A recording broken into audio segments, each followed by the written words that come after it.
일단 오늘 본문 시작을 딱 보면 야곱이 이제 화가 났죠. 야곱이 뿔났어요. 36절 읽겠습니다. 시작. 야곱이 노하여 라반을 책망할세 야곱이 라반에게 대답하여 이르되 내 허물이 무엇이니까 무슨 죄가 있기에 외삼촌께서 내 뒤를 급히 추격하나이까. 어제는 그 외삼촌 라반이 야곱을 상당히 이제 공격을 했죠. 말로 여러 가지로 너 이럴 수가 있냐 도대체 이렇게 해서 막 공격했고, 오늘은 이제 거기 받아서 야곱이 엄청나게 공격했고, 그리고 결론은 화해했고예요. 자, 이게 요 구도가 되게 중요해요. 무슨 말인가 우리가 알잖아요. 초대교회 때 예수의 부활과 죄의 회개를 설교하는 베드로의 설교를 듣고 거기에 모였던 많은 사람들이 마음이 찔려서 회개하고 변화됐잖아요. 그렇죠? 근데 똑같이 스데반의 설교를 듣고 많은 사람들이 이를 갈면서 스데반을 죽였죠. 그러니까 공격받았을 때 우리가 서로 공격하게 되잖아요. 공격받았을 때 그 공격이 어떻게 화해로 가죠? 내 자신을 보시는 하나님의 시선 앞에 있을 때 화해로 가는 거거든요. 근데 공격받았을 때 내가 쌓아왔던 성이 무너진다고 생각하면 공격적이 되는 거죠. 그래서 오늘 이 그림이 우리에게 되게 좋은 그림이에요. 그래서 화해를 이루는 이 두 사람이 전부 다 서로를 막 공격하다가 둘 다 하나님 앞에 보는 거죠. 자기 자신을 하나님을 이야기하면서 끝이 나고 화해가 되는 거죠. 그래서 우리가 서로 안 보여도 하나님이 계시지 않냐, 이 얘기를 라반이 한다는 놀라운 사실을 이제 보게 되는 거죠. 그러니까 하나님의 거기 예수님이 계셨던 것 같아요. 화해의 주인이신 예수님께서 계시지 않았는가 이런 생각이 드는데, 어쨌거나 일단 그 전에 화해하기 전에 야곱이 엄청나게 뿔이 났는데, 이유는 라반이 막 공격할 때 사실 엄청나게 수세에 몰렸잖아요. 수세에 몰렸다가 갑자기 기세를 잡았어요. 왜냐하면 불과 1시간 전까지만 해도 사실 야곱에게는 어떤 껄쩍지근함이 있는 거죠. 껄쩍지근함 뭐냐면 삼촌 라반 몰래 야반도주 하듯이 도망쳤기 때문이죠. 하여튼 도망친다는 것은 뭔가가 이제 감추고 싶은 거죠. 몰래 도망쳤거든요. 몰래. 그래도 함께 한 세월이 20년인데 아무리 관계가 안 좋아졌어도 삼촌 그리고 사촌들의 눈을 피해가지고 몰래 도망친다는 것이 사실 석연치 않은 일이죠. 우리 갑니다 이렇게 하면 안 보내줄까봐, 혹은 갑니다 그러면 또 뭐 재산 또 어떻게든지 머리 써가지고 내 재산 또 뺐을까봐, 뭐 여러 가지 생각이 이제 못 믿는 거죠. 이제 신뢰가 없으니까 이제 몰래 도망친 건데, 근데 이제 몰래 도망치면서도 약간 찝찝한 게 있을 거 아니에요. 몰래 하는 건 일단 찝찝한 건데, 삼촌과 사촌 형제들이 무슨 범죄자 추격하듯이 일주일을 쫓아와가지고 와서 하는 말이, 야, 너 진짜 얼마나 마음고생이 많았으면 이렇게 말도 못하고 떠났냐, 진짜 야, 미안하다, 뭐 이렇게 말하기는커녕 어제 보면 뭐라 그랬어요? 딱 요약하면 이거예요. 너 하나님 아니었으면 죽었어, 이거거든. 너 하나님이 말려서 내가 억지로 참는 거지 지금. 너 하나님 아니었으면 죽었어, 이렇게 말한 거예요, 한마디로. 그리고 야곱을 도둑놈으로 몰아가지고 왜 자기 신을 도둑질 해갔냐고 막 소리를 지르고 우리 집 기둥을 뿌리채 뽑아버릴 셈이냐, 뭐 이런 식으로 이제 얘기를 한 거죠. 그러면서 뭐 했어요? 라반과 그의 아들들이 야곱의 장막들을 막 뒤지면서, 사방을 뒤지면서 훔쳐간 거 찾느라고 막, 그러니까 완전히 도둑놈 몰아가지고 이제 찾는 거죠. 물론 훔쳐간 건 맞아요, 라헬이. 근데 야곱 모르잖아요. 그러니까 라반이 아무리 찾아도 자기 물건 찾을 수 없게 되자 이제 야곱이 딱 기세를 잡은 거예요. 이게 열받은 거죠. 37절 읽겠습니다. 시작. 외삼촌께서 내 물건을 다 뒤져보셨으니 외삼촌의 집안 물건 중에서 무엇을 찾아내었나이까. 여기 내 형제와 외삼촌 형제 앞에 그것을 두고 우리 둘 사이에 판단하게 하소서, 이렇게 얘기하죠. 그러니까 야곱의 혐의를 확신하고 쫓아와서 이제 너 우리 신 잡아갔으니, 이거 이제 빌미로 뭐 하는 거죠? 이거 잡으면 이제 드라빈 발견하면 뭐예요? 이게 뭔데? 여태까지 내가 이거 의지해서 이게 우리 가정을 지켜준 건데 이거 가져가서 우리를 폐가만시키려고 하는가? 이것도 주고 이것에 대한 보상으로 너 뭐 좀 내놔, 뭐 이렇게 말할 사람이야 이 라반이. 이 그동안 라반이 한 짓을 보면 얼마나 치사해요. 진짜 치사해요. 그런 인간들이 있어요 우리에게. 진짜 치사해요. 근데 이제 야곱의 혐의를 확신하고 쫓아왔던 라반이 갑자기 이제 무고죄가 됐어요. 무고죄를 저지른 범죄자가 돼가지고 머쓱해졌어요. 그러니까 야곱은 갑자기 피고에서 원고가 돼가지고 라반을 책망하면서 막 밀어붙이죠. 굉장히 재밌는 광경인데, 이제 그래서 야곱이 드디어 어떻게 합니까? 야곱이 약간 여성성이 있는가 봐요.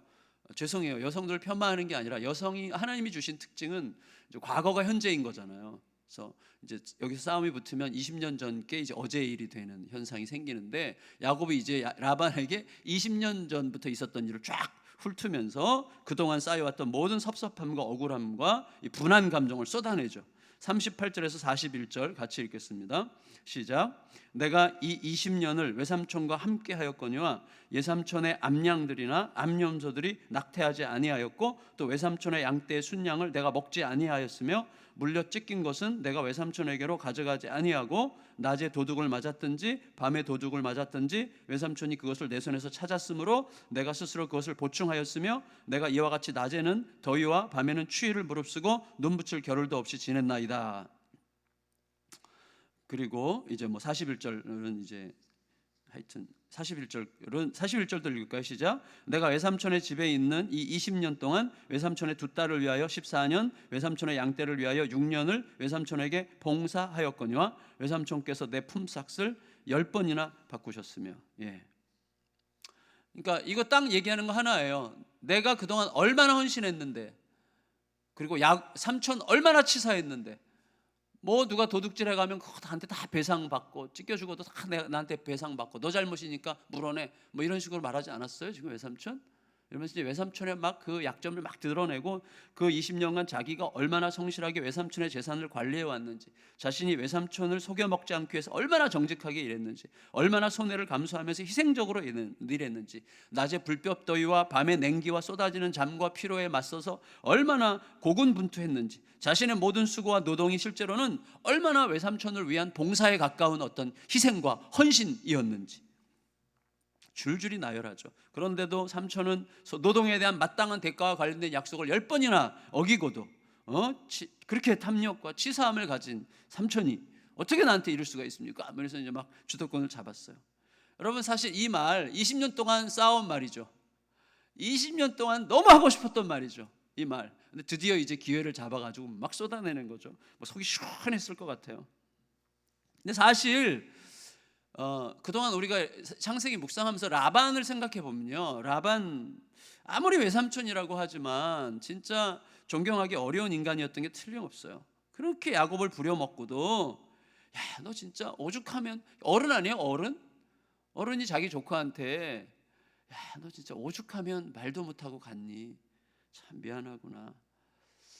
이런 마음을 가져야 되는 거 아니에요? 거의 공감을 못하세요. 그런 어른을 잘 못 만나가지고 그런 마음을 갖기보다는 야곱의 노동력을 놓치기 싫어가지고 일주일이나 달려와서 쫓아온 인간이고, 그리고 야곱이 드라빔을 훔쳐갔다는 걸 어떻게 알았어요? 먼저 자기 집을 뒤져봤기 때문이죠. 뭐 없어진 거 없나 찾아봐 빨리, 그거부터. 그러니까 벌써 이게 이제 이 마음부터가 아주 안 좋은 치사한 마음이죠. 그래서 막 자기네 집안 다 뒤지고 나니까 없어진 게 딱 있는 거예요. 그러니까 이거 훔쳐갔구나, 그래서 쫓아간 거죠. 아주 치사한 사람이죠. 라반은 야곱을 상대로 시비 가릴 생각 말라, 이런 하나님의 경고를 들은 다음에도 어제 말하는 걸 보면요, 굉장히 자기 중심적이고 독선적이고 오직 자기 자신에게만 유리하도록 모든 상황을 합리화했어요.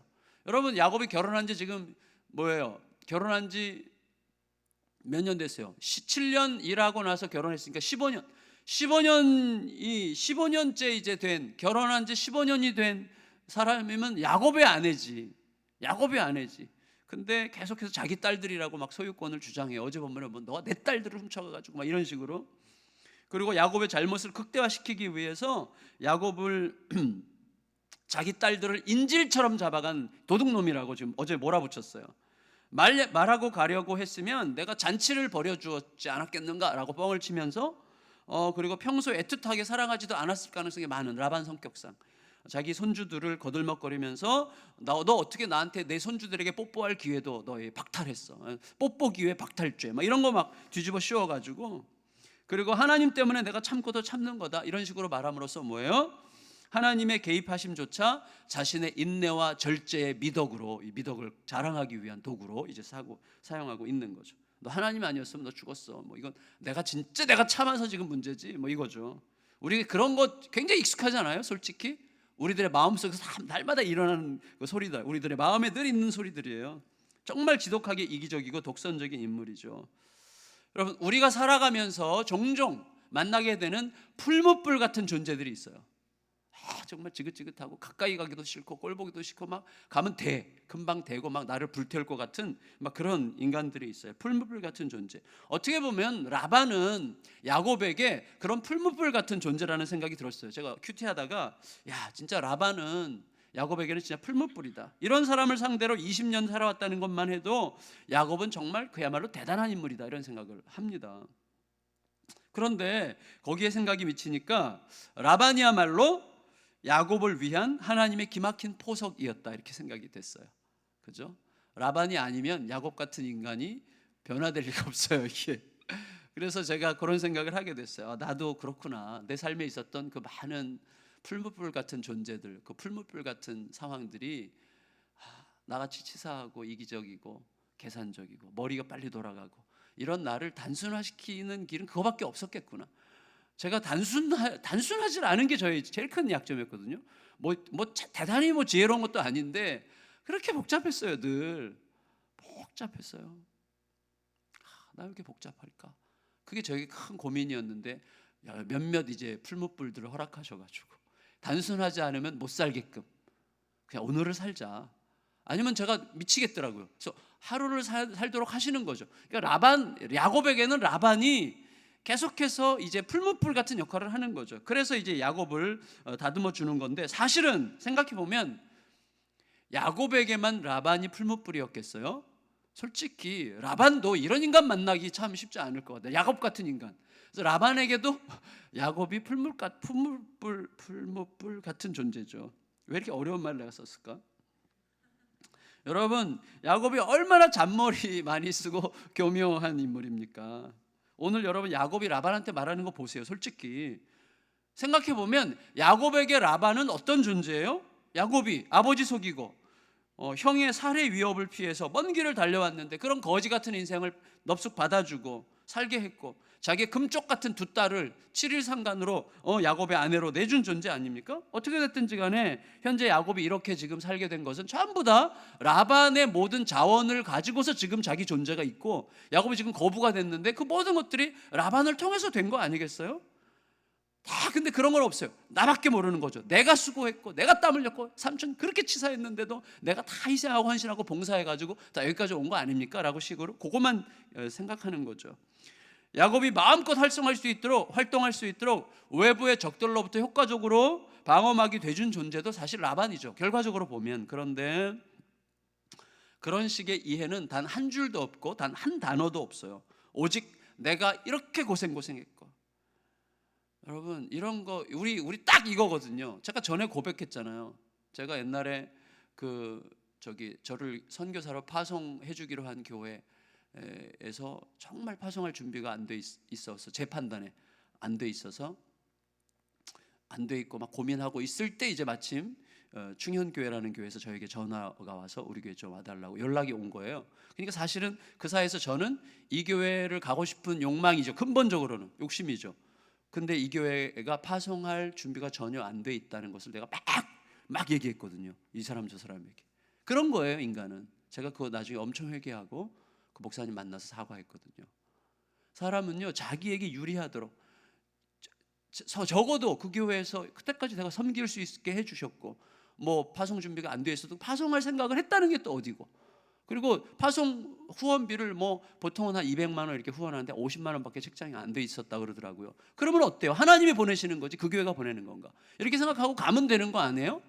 근데 막 이 얘기 저희가 막 하면서 너무 치사해서 내가 이렇게 결정하는 게 합당해라고 생각하고 막 말하는 내 자신을 하나님이 들여다보게 하실 때 이게 얼마나 부끄러웠는지 몰라요, 진짜.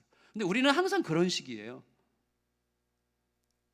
내가 얼마나 많은 혜택을 받았는데, 내가 얼마나 많은 은혜 속에 있는 건데, 사실은 요만한 거 가지고 내게만 유리하도록 말하는데 아주 너무 유능하죠, 우리들은.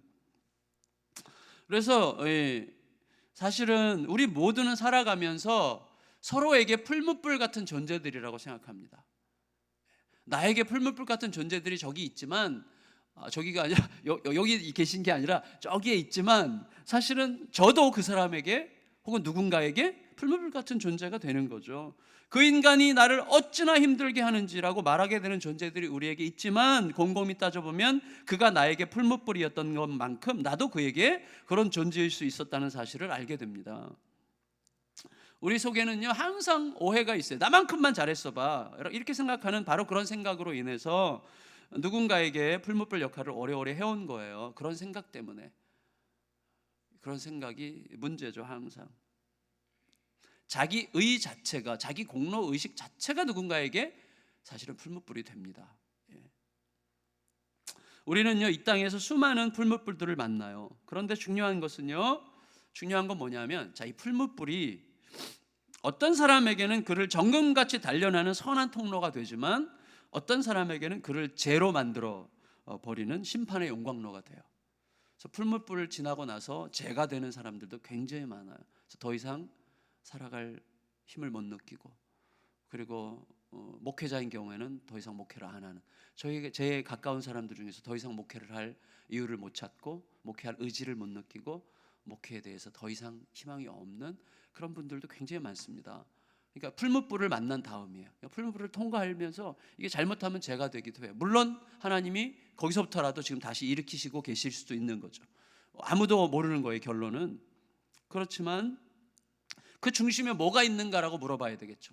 우리는 서로에게 풀무불 같은 존재가 되고, 또 심지어 내가 지금 풀무불 용광로 같은 이런 존재나 그런 환경들을 내가 접할 수 있겠는데, 그 중심에 뭐가 있습니까? 그 중심에 뭐가 있을 때 그것이 풀무불이 되어서 나를 단련하고 나를 보석 같은 정금으로 만들게 되는 것이죠. 나의 하나님이에요. 결국은 나의 하나님. 나에게 베델의 하나님이 있느냐는 거예요. 베델의 하나님이 기억되어서 그 하나님이 지금 여기에서 나를 끌고 가고 계시냐는 사실에 대한 기억이 생생하냐는 게 굉장히 중요한 것 같아요.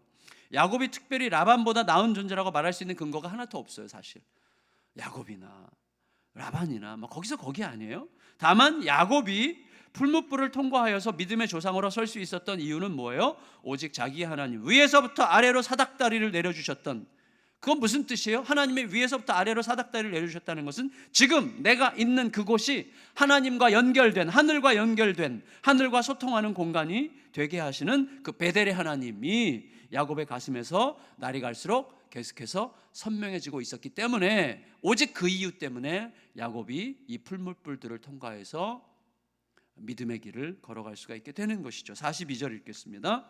42절 시작. 우리 아버지의 하나님 아브라함의 하나님 곧 이삭이 경외하는 이가 나와 함께 계시지 아니하였더라면 외삼촌께서 이제 나를 빈손으로 돌려보내셨으리라마는 하나님이 내 고난과 내 손의 수고를 보시고 어젯밤에 외삼촌을 책망하셨나이다. 하나님을 딱 개입시키고 있는 거죠. 저는 이 인식이 되게 중요하다는 생각을 하게 되었습니다. 여러분, 우리 모두 사실 대단치 않은 존재들이라는 사실을 결코 잊지 말아야 되죠. 우리는 일방적 피해자일 수가 없습니다. 그가 나에게 풀무불이었던 것처럼 나 역시 누군가에게 풀무불입니다. 그러나 중요한 것은 나에게 베델의 하나님이 계시느냐는 거예요. 지금 내가 있는 바로 이곳이, 지금 내가 처해 있는 바로 이 상황이 광야같이 황량하고 짐승의 위협과 어둠의 두려움이 가득한 곳이라고 할지라도 지금 바로 이곳에서 하늘과 소통하도록, 하늘과 연결되도록 위로부터 사닥다리를 내려주시는 그 하나님을 내가 진실로 모시고 살고 있는가, 잊지 않고 있는가 하는 여부가 결국 풀무불을 통과하면서 우리를 죄로 만들 것인가 보석으로 다듬을 것인가를 결정할 것입니다. 결국 바로 이 하나님, 우리 하나님의 중재로 인해서 야곱과 라반 사이에는 언약이 이제 체결돼요. 언약이. 43절 44절 읽겠습니다. 시작. 라반이 야곱에게 대답하여 이르되 딸들은 내 딸이요 자식들은 내 자식이요 양떼는 내 양떼요 내가 보는 것은 다 내 것이라 내가 오늘 내 딸들과 그들이 낳은 자식들에게 무엇을 하겠느냐. 이제 오라 나와 내가 언약을 맺고 그것으로 너와 나 사이에 증거를 삼을 것이니라. 여전히 이제 자기 주장을 하지만 그래도 하나님이 더 커지셨어요, 라반에게. 그래서 하나님 앞에서 자기가 함부로 할 수 없다는 사실을 기억하고 언약 맺자 이렇게 얘기합니다. 그래서 이제 야곱과 라반이 이제 계약을 체결하죠. 언약을 체결하죠. 먼저 야곱은 베델에서 했던 것과 똑같이 돌멩이 하나를 가져다가 돌 기둥을 세우고 그 앞에 라반은 자기 아들들과 함께 돌 무더기를 쌓아요. 그래서 돌 기둥과 돌 무더기가 서로 마주보게 하는 거죠. 언약이에요. 야곱은 거기에 없고 라반이 거기에 없어도 이 돌 무더기가 라반을 상징하고 그리고 이 돌 기둥 하나가 야곱을 상징하고 이 둘 사이에는 서로 약속이 있는 거죠. 그래서 야곱에게는 라반의 딸들을 내가 끝까지 지켜주고 이 딸들을 버리거나 이 딸들 외에 다른 여자들을 얻음으로 이 가정에 불화를 일으키지 않겠다는 약속이 이제 돌기둥에 담겨지게 되고 돌무더기에는 우리가 피차에 서로 이 경계선을 뛰어넘어서 공격하지 않기로 하나님 앞에서 약속하자는 이제 계약이 체결되고 이 약속이 생명을 건 약속이라는 것을 서로 확인하기 위해서 그 돌무더기와 돌기둥 앞에서 함께 밥을 먹어요.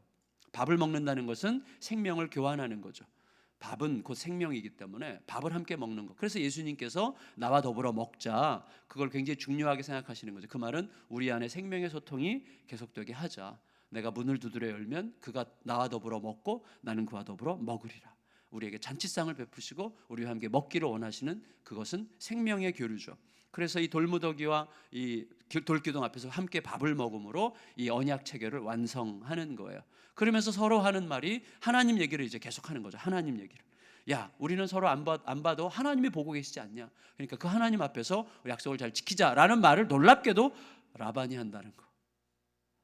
그래서 거기에 저는 예수님이 계셨던 것 같아요. 마음속에 화해의 예수님. 이거 뭐죠? 나에게 오는 비난을 듣고 내 허물어지는 자존심 때문에 열받아가지고 이렇게 공격적이 되는 순간은 내가 예수님을 잠시 덮어두고 있을 때예요. 누군가가 공격했을 때 그 순간 내가 공격을 받는 순간에 하나님 앞에서 나를 들여다보고 이 모든 상황을 주도하시는 하나님께 더 우선적인 마음을 갖게 하는 게 저는 예수님이 주시는 은혜라는 생각을 갈수록 더 많이 하게 됩니다. 저도 자존심 세고 성질 급하고 공격받으면 웩하고 막 이러거든요. 근데 그 순간 역시 화해의 예수님께서 개입하실 때 나를 상대화시키는 마음을 주시는 거죠. 어쨌거나 해피엔딩이에요. 해피엔딩. 그러나 이 언약이 진정한 해피엔딩이 되려면 이제부터 그 상호 불가침 조약에 대한 신뢰가 아니라 우리 그렇게 약속했잖아. 약속을 믿으면 안 되는 거죠. 그 언약에 하나님에 대한 신뢰가 있어야 되죠. 상호 불가침 조약에 대한 신뢰가 있으면 안 돼요. 그 조약은 언제든지 깨질 수 있어요. 그러나 그렇게 약속하게 하시는 하나님을 신뢰함으로 그 해피엔딩이 계속 지켜지겠죠. 그 하나님과 날마다 어떻게 생생한 교통을 이루면서 살아갈 것인가를 중요시해야 되는 것입니다. 라반은요, 자신이 서둘러서 주도적으로 언약을 체결함으로 그 돌무더기와 상호계약에 자신의 미래를 걸려고 하고 있어요. 물론 하나님을 인식하고 있습니다.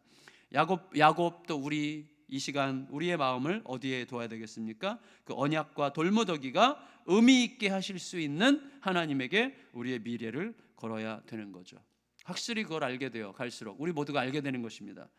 누군가를 신뢰하려고 할 때 내가 과연 그 사람을 거기에 있게 하신 하나님을 믿는 건지 아니면 그 사람과 그 사람의 어떤 조건을 믿는 것인지를 잘 구분할 수 있어야 돼요.